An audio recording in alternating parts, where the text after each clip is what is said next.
संगीता की माँ प्रेमा अभी रसोई से बाहर आई थी कि उनका फोन बज उठा। ये तो संगीता की सास का फोन आ रहा है। जी नमस्ते बहन जी, कैसी हैं आप? कुछ ठीक नहीं है, अपनी बेटी को यहाँ से ले जाओ, हम इसके साथ नहीं रह सकते बस। पर बहन जी हुआ क्या जो आप? अपनी बेटी से ही पूछो। ये ले बता अपनी माँ को क्या हुआ है। मम्मी कुछ नहीं हुआ, बस वो दीपक के लिए दूध बनाया था, उन्हें दूध मलाई वाला पीना पसंद है, मैंने बिना मलाई वाला दे दिया। ये लड़की मेरे बेटे के खाने पर नजरें लगाती है, ये तो चाहती है मेरा बेटा सूख कर कांटा हो जाए और ये मोटी ताजी रहे। माँ जी ऐसी बात नहीं है, आप गलत सोच रहे हो।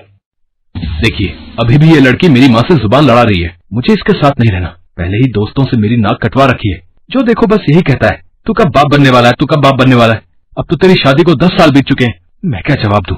मेरी पत्नी बांझ है, वो मुझे बाप बनने का सुख नहीं दे सकती। एक बांझ लड़की को आपने मेरे साथ जोड़ दिया, ऊपर से घर में हम सबका जीना हराम किया हुआ है इसने। दीपक बेटा ज्यादा खून मत जला, हमारी किस्मत ही फूटी हुई है जो ये बांझिन बहू हमारे खूंटे से बांधी। अब सिर पर खड़ी रहेगी, जा हमारे लिए 2 कप गरम चाय बना कर ला, माथा फटा जा रहा है तेरी शक्ल को देख देख कर। संगीता रोती हुई रसोई में चाय बनाने आ जाती है। हे भगवान मैं क्या करूं, इसमें मेरा क्या दोष यदि मेरे भाग्य में माँ बनने का सुख नहीं आ रहा। पर इस तरह से बांझ और मनहूस भी सुन सुनकर जीने से तो अच्छा है मैं मर ही जाऊं। अगले दिन संगीता के माता पिता आते हैं।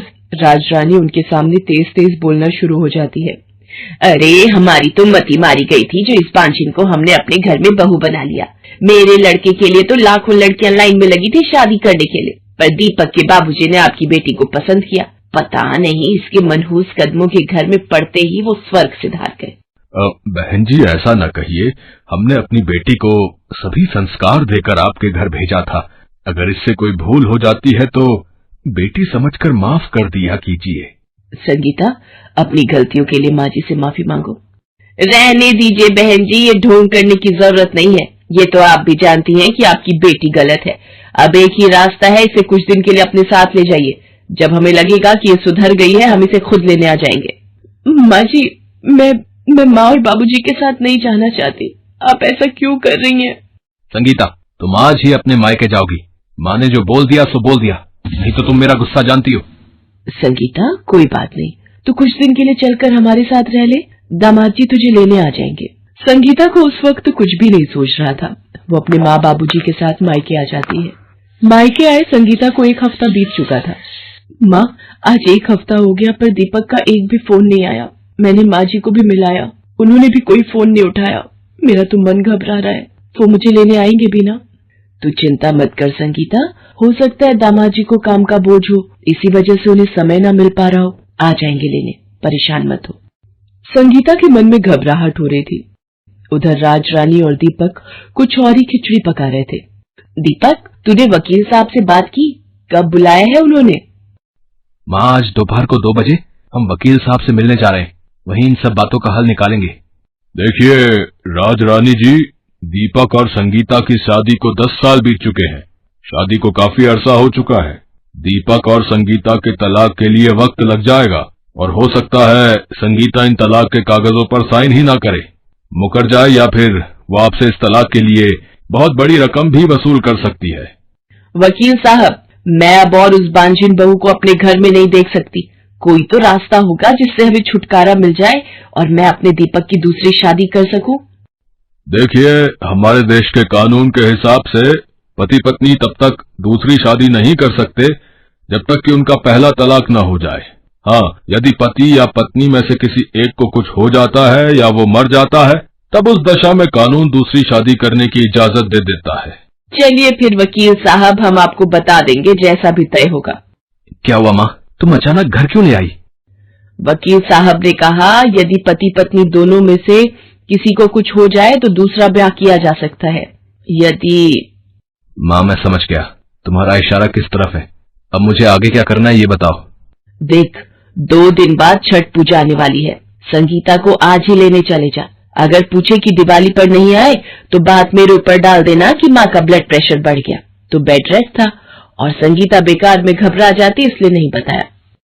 माँ तुम चिंता मत करो, मैं बातों को चीनी की चाशनी में डुबोकर ही बोलूंगा।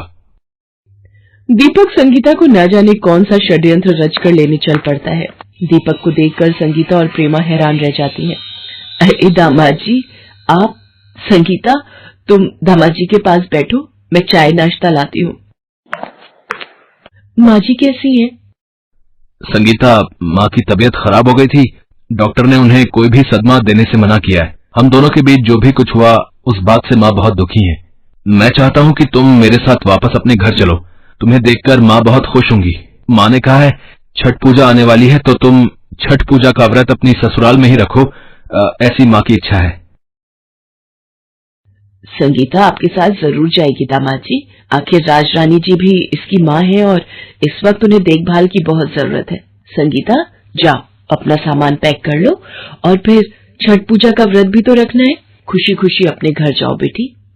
हाँ माँ, मैं माँ जी के पास जरूर जाऊंगी।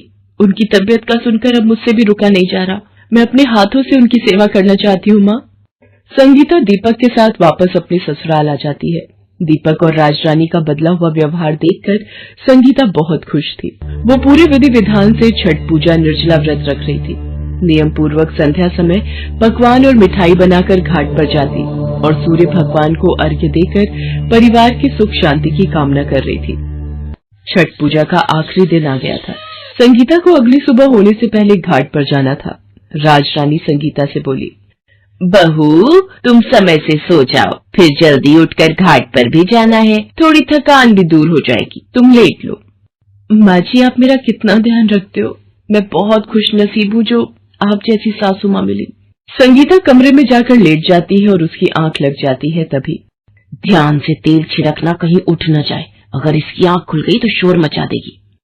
चिंता मत करो माँ, मैं कमरे में रखा वो छठ पूजा का दिया नीचे उड़ेल दूंगा।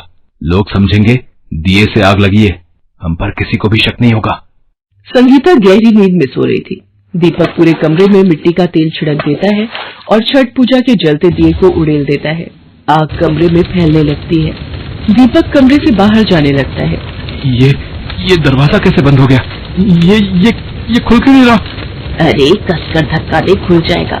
माँ, दरवाजा नहीं खुल रहा है, लगता है जाम हो गया है। मुझे नहीं मरना माँ, कोई बचाओ। अरे ये दरवाजा कैसे बंद हो गया? ये आग कैसे लगी? सुनिए, घबराइए नहीं, आपको कुछ नहीं होगा। हे छठ मैया, हमारी रक्षा करो। मुझे मार दो पर मेरे पति की रक्षा करो मैया। मेरे छठ पूजा व्रत की लाज रखो माँ। ये क्या हो रहा है? दीपक, मेरे बच्चे, दरवाजे को धक्का मार, खुल जाएगा। माँ, शायद हमारे पापों की सजा हमें मिल रही है। संगीता, मैं और माँ तुम्हें जलाकर मारना चाहते थे, पर आग तुम्हें छू भी नहीं रही है। ये मेरी ओर ही बढ़ रही है, मैं नहीं बचूंगा। हे छठ मैया, इनकी भूल क्षमा कर दो। अपने सुहाग के बिना मैं भी मर जाऊंगी। माँ, मेरा व्रत सफल करो माँ। अपना क्रोध शांत करो देवी मैया, दया करो मैया, नहीं तो मैं भी यही सिर पटक पटक कर आपके चरणों में प्राण त्याग दूंगी मैया। और फिर संगीता की विनती सुनकर छठ मैया साक्षात प्रकट होती है और अग्नि शांत हो जाती है। ये दुष्ट मानव तेरे प्राण लेना चाहते थे, पर आज अपनी जान बचाने के लिए तुमसे विनती कर रहे हैं। इन्होंने घोर पाप किया है। मैं चाहूँ तो पल में इनके पाप की सजा दे सकती हूँ, पर तुमने छठ के दिनों में पूरी श्रद्धा नियम से मेरा व्रत और पूजन किया है, इसलिए मैं इन दोनों की भूल क्षमा करती हूँ। बेटी, तुमने मेरी छठ पूजा पूरे विधि विधान से की है और मेरा ये व्रत करने से निसंतान दंपतियों को संतान सुख प्राप्त होता है। मैं तुम्हें संतान सुख का आशीर्वाद प्रदान करती हूँ। और फिर ममता की देवी छठ माता अंतर्ध्यान हो जाती है। हे छठी मैया, आपकी जय हो। आपका ये व्रत सर्व फल मनोकामना इच्छा पूर्ति देने वाला है। बोलो छठी मैया की जय। छठी मैया आपकी जय हो। संगीता, मुझे माफ कर दो। आज तुम्हारे कारण ही मेरे प्राण बचे और मैं तुम्हें ही मारने जा रहा था। घोर पापी हूँ मैं। संगीता, मुझे माफ कर दो बहू, मुझसे बहुत बड़ी गलती हो गई। हे छठी मैया, मुझे क्षमा कर दो। नारी सदैव ममता की मूर्ति कहलाई है, वो क्षमा की देवी है। ये बात संगीता ने साबित कर दिया था। संगीता पूरे विधि विधान से घाट पर जाकर उगते सूरज को अर्घ्य देकर अपना छठ पूजा व्रत पूर्ण करती है और फिर एक बांझिन बहू की छठ पूजा से छठ मैया खुश होती हैं और उनके वरदान से संगीता को बेटा बेटी दोनों का सुख प्राप्त होता है और वो खुशी खुशी अपने परिवार की देखभाल में लग जाती है।